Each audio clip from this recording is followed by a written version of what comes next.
Hello, I am Fay Garnett. I too work along with the guys from the crop section. I know you have already learned how to do your seed selection, how to prepare the medium, the material that you're going to plant your seeds in, how you're going to sow your seeds, and get all of that ready. Challenging times are yet ahead. That is, how will you manage the pest problems that you will have in your garden? Because that's for sure, they will come and you need to prepare. For you to understand what some of your options are and for you to explore some of the very basic things that you have in your home to be able to combat these problems, we will go over several different solutions that we can make at home to be able to ensure that we have a successful garden with successful crops and healthy things for us to eat. Pests, as the word implies, are those insects that are usually a nuisance and they can destroy our entire crop. Some of the things that we need to combat those pests are in our homes. We don't have to get any harmful chemicals or any pesticides from an agrochemical store to control those pests. We can use very good home remedies that are effective and safe for us. For us to have some of these solutions, we must use what we call plants with pesticidal properties. The end of that word is important because cidal means what we're trying to do is destroy those harmful insects. Keep in mind though that there are two types of insects. We have beneficial insects like our ladybugs, our pollinators, which are like our butterflies that we have to be careful for. I will explain to you how we can avoid destroying our beneficial insects and only taking care of those that can destroy our crops. Let's start with the marigold. Marigold is also called Flor de Muerto in Spanish. Every good gardener must have marigolds. Marigolds are usually planted around the perimeters of your garden because it has a very strong smell. This is not only a repellent for insects, but it also has properties that are antifungal to control other pest and disease problems that we might have. Another very important plant is neem. Neem is originally from India, but it can be found all over Belize.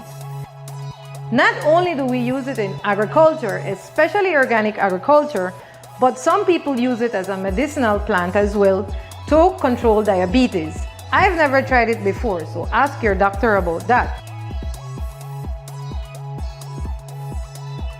So as soon as it comes in contact with the insect is not able to function. It's not able to consume, it's not able to feed the way it normally does, and then eventually they die off. Another thing that it does is affect the reproductive system of the insect so that they're not able to hatch many eggs or produce and start to become a greater problem. So the earlier we get in this neem in our garden to control these insects, the better chance we have to make a harvest. Onion. Onion, again, like when we're cooking and it makes you cry, it kind of has the same effect on the insects, right? So when it comes in contact with them, this onion also helps for them to be able to, the skin, when it comes in contact with the skin, it actually dries it out and eventually they die back. Garlic. We know every home must have garlic. It not only keeps away ghosts, but we can use it to cook, and now we can use it in our garden. The smell of the garden is what repels these insects away. So this is a must-have in our solutions. Hot peppers. Now again, just like humans, you can only have so much of this. Again, when it comes in contact with the surface of the insects, what it does is it burns it to the point that it dries out the insects and it kills them. So this is something that we like to use because it's a direct contact, and if we apply it at the right time, those insects will be controlled. Let's work on these home remedies and find out who we can take care of with each one of them.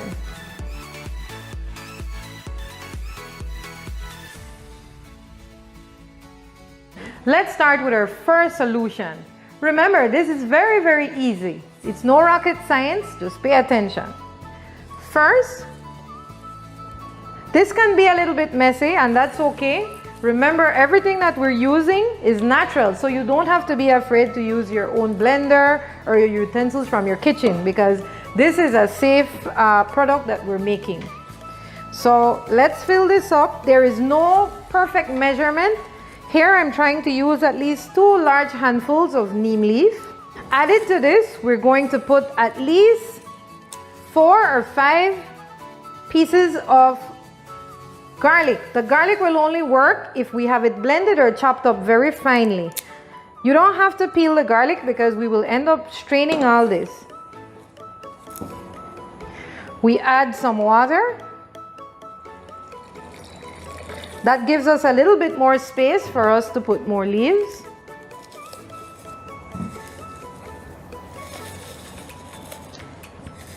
That's the beauty about using natural products. When you're using chemicals, you have to be very precise because if you use too much, you can burn the plant. Mind you, it can also happen with this, but I'll give you a recommendation on how to handle that in a few. So let's get this blended.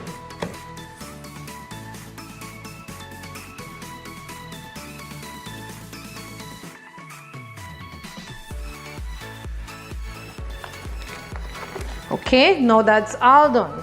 What we have to do now is strain this, and we will leave it for an entire overnight.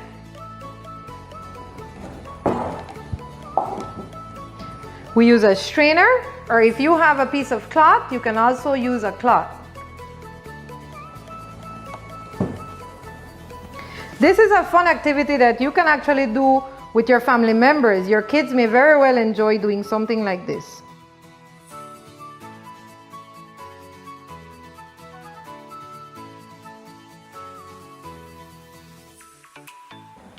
Now, don't throw this away.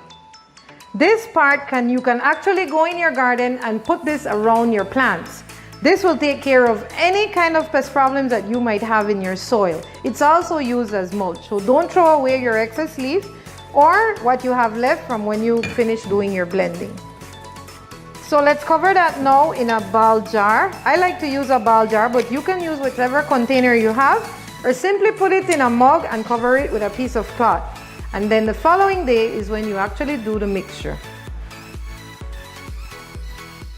Now we will make our marigold spray. As soon as you break the leaf, you start smelling that very, very strong smell.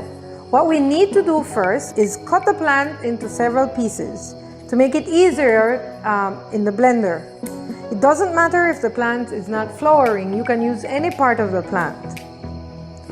Something interesting about marigolds, like I mentioned before, normally you would have them planted around your gardens to repel away any insects. But scientists believe that these marigolds, if planted when you have issues with nematodes, the nematodes are attracted to the roots, and it's a manual way of trapping those nematodes and taking them from the soil. Nematodes are some very, very tiny microscopic organisms. What they do is disrupt the roots of the plant, obstructing the way for water and food to enter into the plant. Once we have our marigold properly cut, we will place it in our blender. If you notice, I have one handful. These types of home remedies don't really have like very fixed measurements. You can go adjusting from time to time depending on how much materials you have and how bad the situation might be in your garden. But remember that these can be sprayed on a regular just to prevent the insects coming into your garden.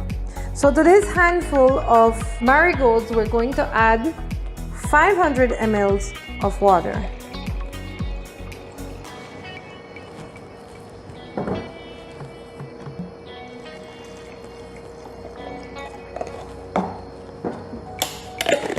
Let's put this in our blender.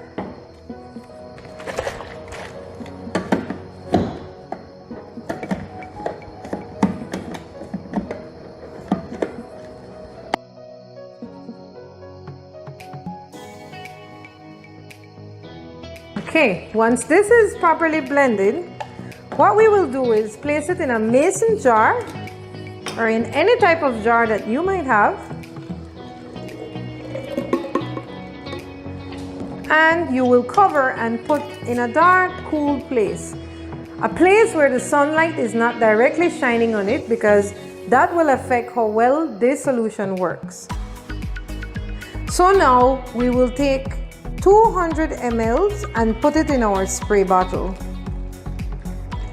Remember, you don't need to have any fancy bottle. You can just reuse an old hairy spray bottle or any type of spray bottle that you might have.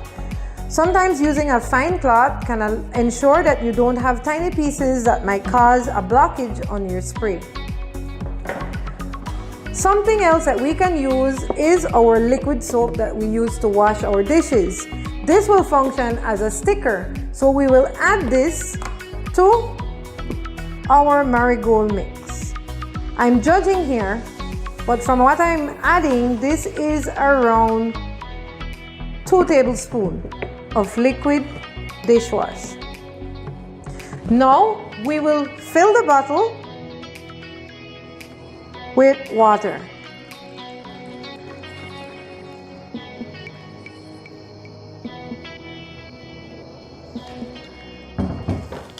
Now we have our repellent solution to keep away those bugs. Okay, we're down to a third option. Let's go back a little bit. In the first instance, we looked at our neem spray. What it basically did was try to disrupt how the insects, how they reproduce. It absorbs the way they can feed, and it basically changes all their behavior, eventually having them being eliminated from your garden. In the second one, we looked at a repellent, which can be used for like daily maintenance of just keeping them away. The idea is not to go out there and kill all of our insects because they have different roles to play. But sometimes, if it is that we really want to make a harvest, we have to be a little bit destructive with them.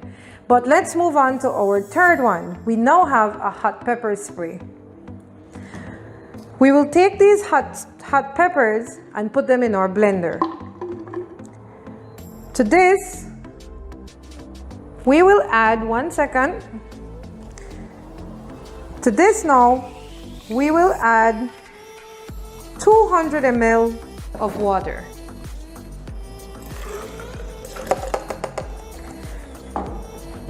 We will also add half of an onion. You will remember when you're preparing onion, what does it do to us? It brings tears down. Well, it kind of has that same effect on the insects.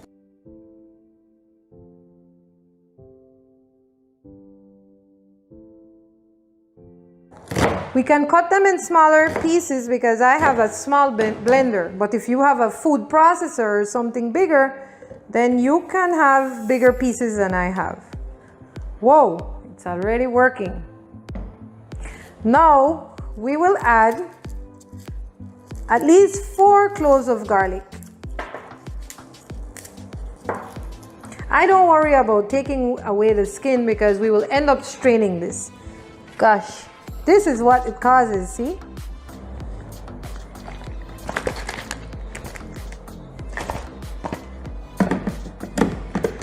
Guys, this is some serious business. I'm already crying. You can imagine what will happen with those poor insects.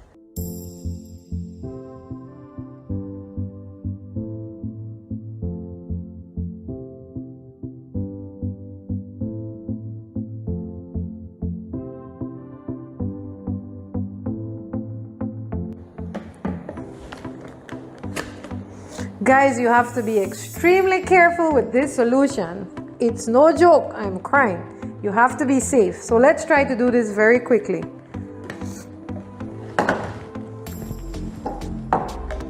I recommend that you use some goggles if you have, to prevent from ending up like me.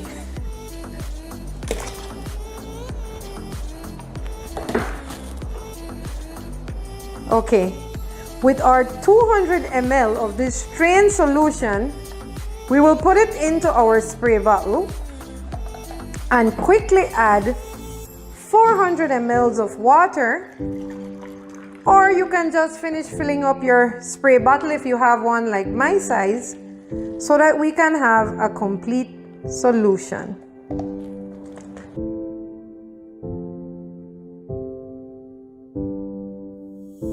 See, the tears are rolling. We can shake this. Remember to wash your hands. Let's go to the garden.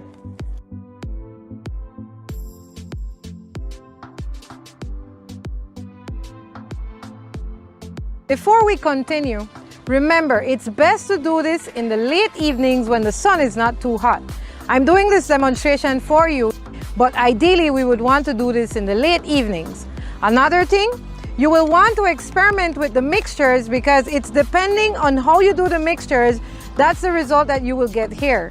If we do it too strong, we can actually burn the plant and end up losing our crops. For something like leafy lettuce, it's very sensitive, so try not to do it very strong.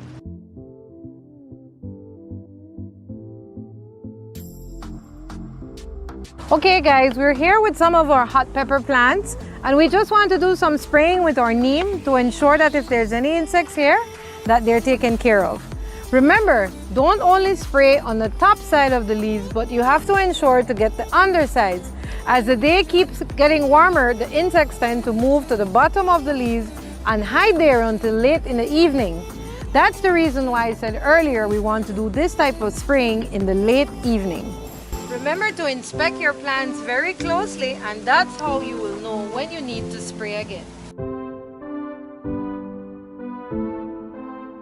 I hope that this information can help you, and if you have any doubts, please feel free to contact us in Central Farm so that we can assist you and help you to ensure that you have a very good harvest.